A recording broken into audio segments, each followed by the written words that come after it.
বসে চলো, তা হইলে মাংসের অভিলাষ পূর্ণ করিবে না। কেননা মাংস আত্মার বিরুদ্ধে এবং আত্মা মাংসের বিরুদ্ধে অভিলাষ করে, কারণ এই দুয়ের একটি অন্যটির বিপরীতে। তাই তোমরা যাহা ইচ্ছা করো তাহা সাধন করো না, কিন্তু যদি আত্মার দ্বারা চালিত হও তবে তোমরা ব্যবস্থার অধীন নও।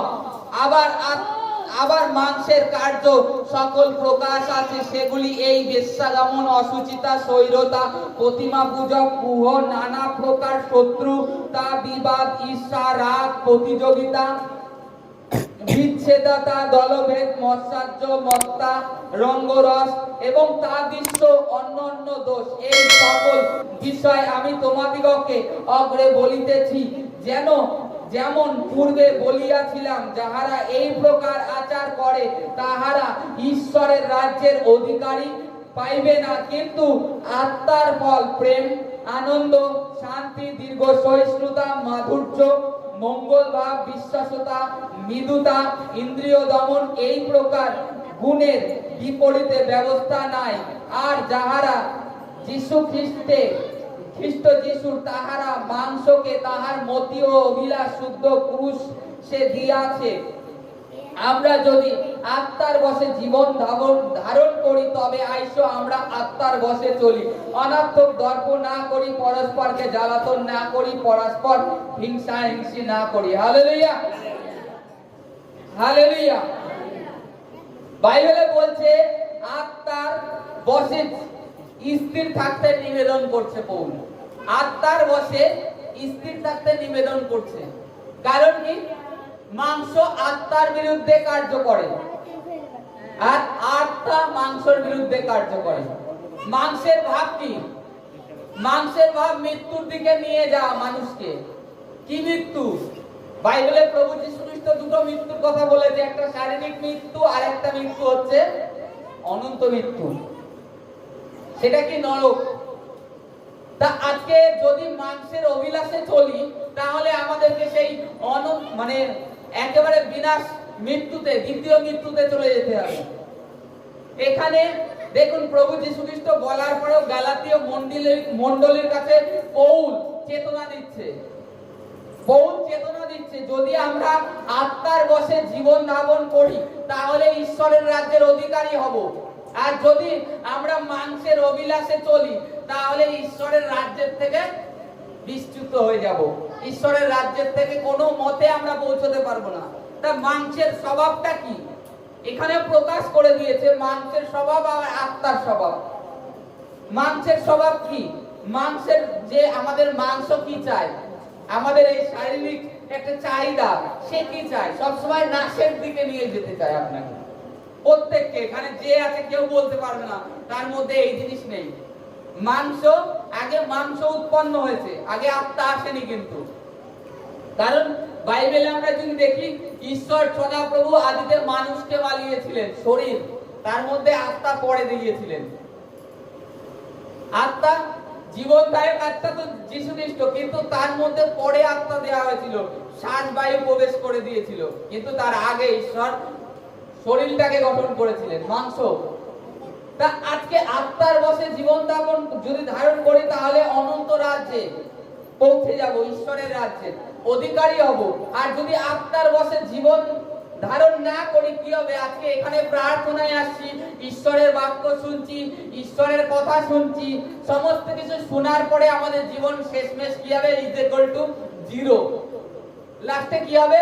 লাস্টে দেখা গেল আমি জিরো, আমি কোনোই লাভ হয়নি আমার।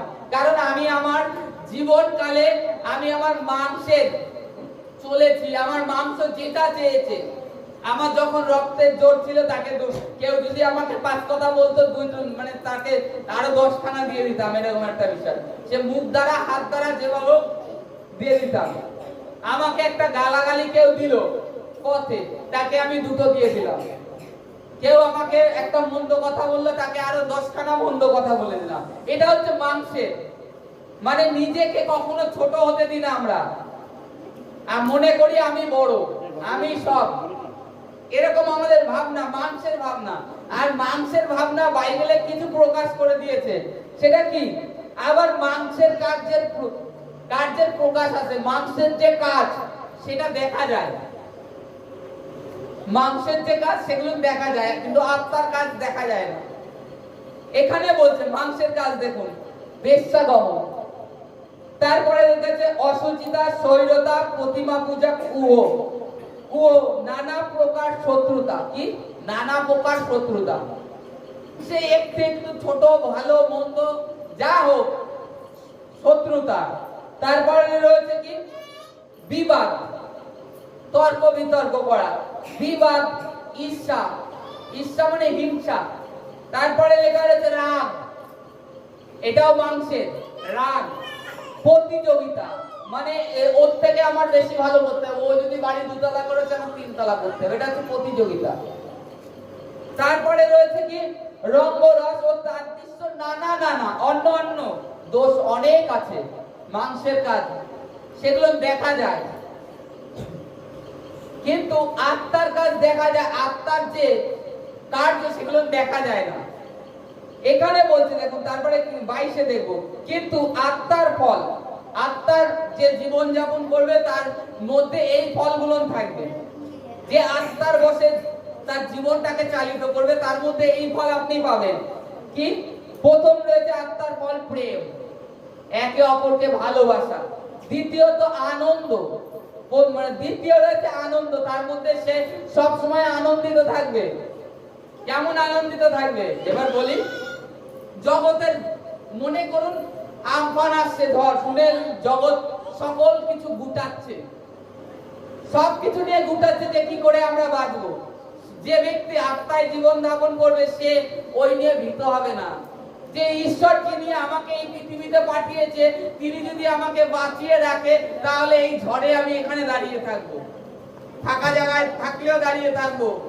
এই কারণে তার মধ্যে সেই আনন্দ, ঈশ্বরের লাইট তার মধ্যে প্রকাশ পায়।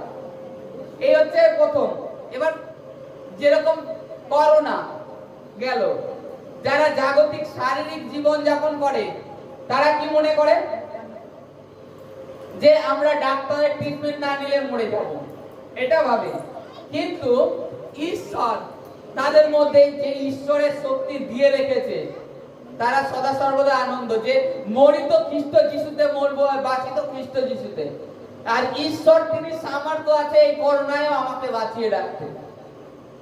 এই ভয় তার মধ্যে নেই, সে ভীত হয় না, আনন্দিত থাকে। সাংসারিক ঝড় বয়ে যাচ্ছে, তাদের চিন্তা নেই, ঈশ্বর আছে, ঈশ্বর সামলে নেবে। এই হচ্ছে প্রথম, তার মধ্যে কখনো সে নিরাশ ভাব আসে না। তারপরে রয়েছে শান্তি, শান্তি, সে সবসময় শান্ত, শান্তি স্বভাবে হয়, কিংবা শান্তি কি করে আরেকজনের মধ্যে স্থাপন করা যায় সেই চেষ্টা করে।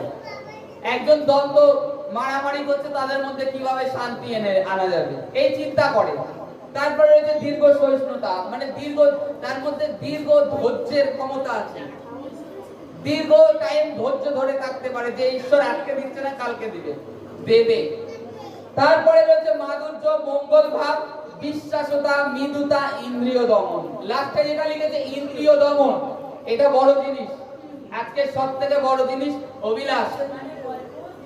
আর শয়তানের বড় হাতিয়ার আজকে মোবাইল, কিন্তু এই হাতিয়ারটাকেও ঈশ্বর আবার ব্যবহার করছে, এর মাধ্যমে ঈশ্বরের সুসমাচার পৃথিবীর কন্যার অবধি পৌঁছে দিচ্ছে, মানে ঈশ্বর তার বাক্য পূর্ণ করছে। শয়তান এটাকে হাতিয়ার করেছে ছোট ছোট বাচ্চাকে গেমের মধ্যে, কিংবা বড়দেরকে। আগে একটা মন্দ ভিডিও দেখতে হলে অনেকটা পরিশ্রম করতে হতো, ভিডিও, সিডি, ক্যাসেট ভাড়া করতে হতো। এখন তা নয়, মোবাইলে যা খুশি চাও সঙ্গে সঙ্গে দিয়ে দিচ্ছে। এটা শয়তান বড় হাতিয়ার করেছে। এটাকে ভোগো না, এটা শয়তান মানুষকে একটা অভিলাষের মধ্যে ফেলতে যাচ্ছে, যে মানুষকে এর থেকে টেনে নিয়ে আসবো অন্ধকার জগতে। কিন্তু মানুষ নিজে পরিবর্তন হও, ঈশ্বর তোমাকে সুযোগ দিচ্ছে পরিবর্তন হওয়ার জন্য। ইন্দ্রিয় দমন করো, তবে ঈশ্বরের রাজ্যের অধিকারী হতে পারবে না, কোনো মতে পারবে না। ওই সারা জীবন তুমি যিশু যিশু করে যাও, ওই সেই অনন্ত রাজ্যে পৌঁছাতে পারবে না। আজকে যার জন্য এসছো, খালি শারীরিক জীবন বড় নয়, আজকে 70 থেকে 100 বছরের জীবন হোক, এটা বড় বিষয় নয়। এরপরে কি হবে?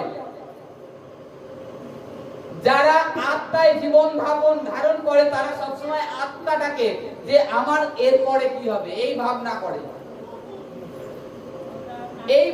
করে, আর যখনই আপনি আত্মার বিষয়ে ভাবেন, তখনই আপনার শারীরিক সুস্থতা এন্টার করে।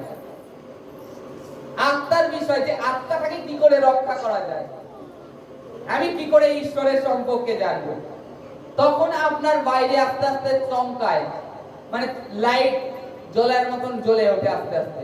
তখন আপনার জীবনে রোগ ব্যাধি অলরেডি পালাতে থাকে, কারণ আপনি আত্মাটাকে রক্ষা করার চিন্তা করছেন।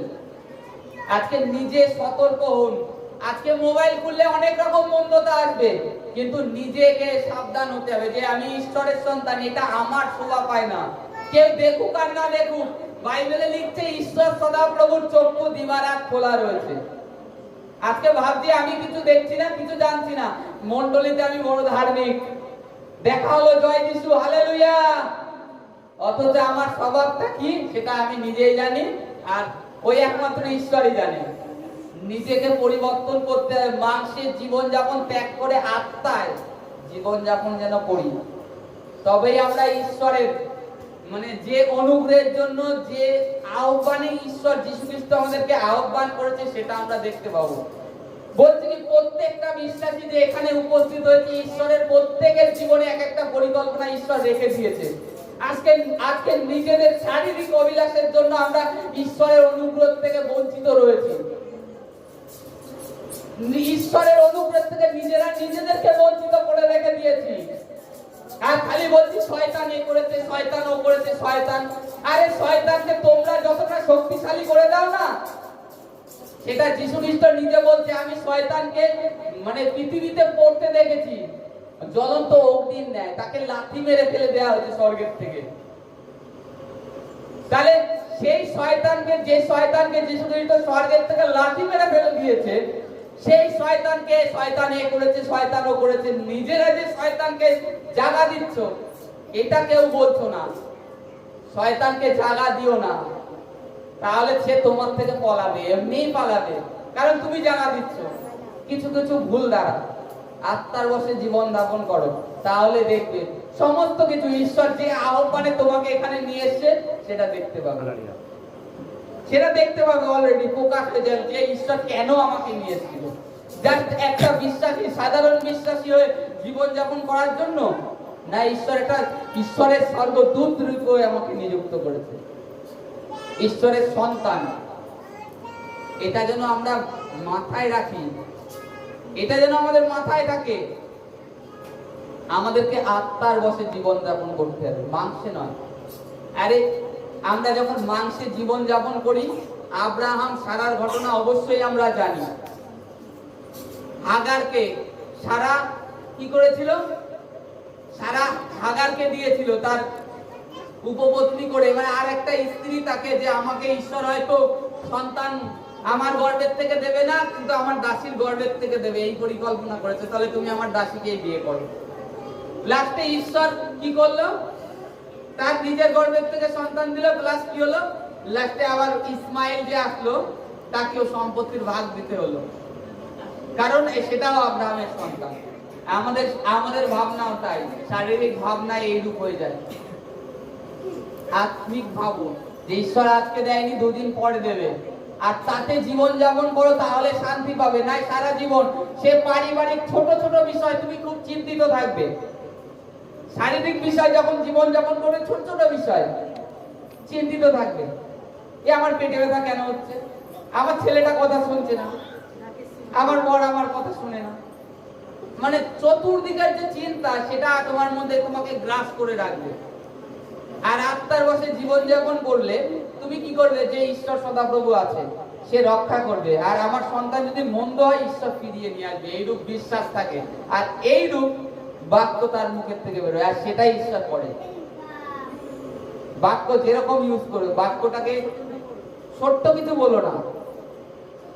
এর জন্য হিন্দু শাস্ত্র বলা হয়েছে বাক্য ব্রহ্ম, এর মানেটা কি বুঝতে হবে, কতটা পাওয়ার ঈশ্বর এই বাক্যের মধ্যে রেখেছে।